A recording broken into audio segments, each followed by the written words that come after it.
আমি ফিরে এসেছি মেহেন্দি, তোমার আর কোনো চিন্তা নেই। আজকে আমি তোমার পাশে আছি। তোমার সঙ্গে কেউ এবাড়ির কেউ আর এইভাবে কথা বলতে পারবে না।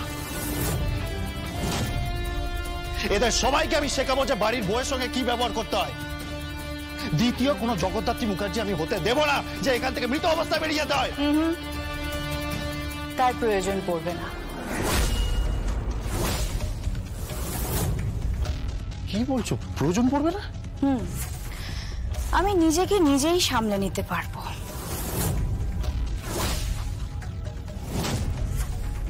আমার তার জন্য কোনো উৎসব মুখার্জির প্রয়োজন নেই।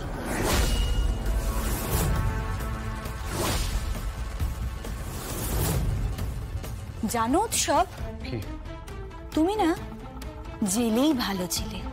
কেন যে এলে?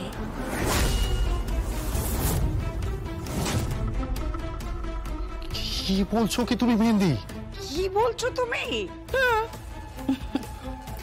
আমার মনে হয় তোমার সাজা হয়ে যাবে।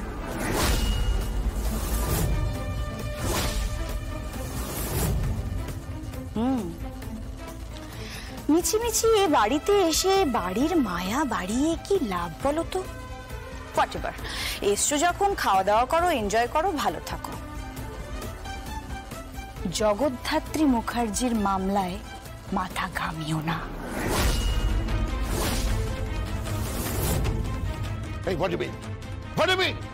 কি বলছো তুমি? মাথা ঘামাবে না মানে কি বলছো তুমি? ও মা, আপনি বুঝতে পারছেন না আমি আমার স্বামীর সাথে কথা বলছি? এটুকু অধিকার কিন্তু আমার রয়েছে। মেহেন্দি, কি হচ্ছে কি? এভাবে কথা বলছো কেন? প্লিজ প্রীতিদি, প্লিজ, দু নৌকোয় পা দিয়ে না চলো না। মানে আমার সামনে একরকম বিহেভিয়ার, রাজনাথ মুখার্জির সামনে একরকম বিহেভিয়ার, এটা করো না, বুঝলে? উচিত না। জেঠিমণি, তোমার গিরগিটিটা বোধহয় ওই দিকে আছে, তুমি ভুল দিকে তাকিয়ে ফেলেছো। অসভ্য, অভদ্র মেয়ে, কোন শিক্ষা শিক্ষিত? জেঠিমণি, আপনারা অন্তত শিক্ষা নিয়ে বড়াই করবেন না। আপনাদের বাড়ির ছেলের সাথে আমায় বিয়ে দিয়েছেন না?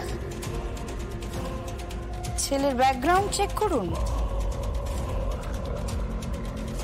চমৎকার, একদম অসাধারণ ব্যাকগ্রাউন্ড। আমার দিদির সাথে প্রেম করেছে, তারপর তার সাথেই সম্পর্কে ছিল।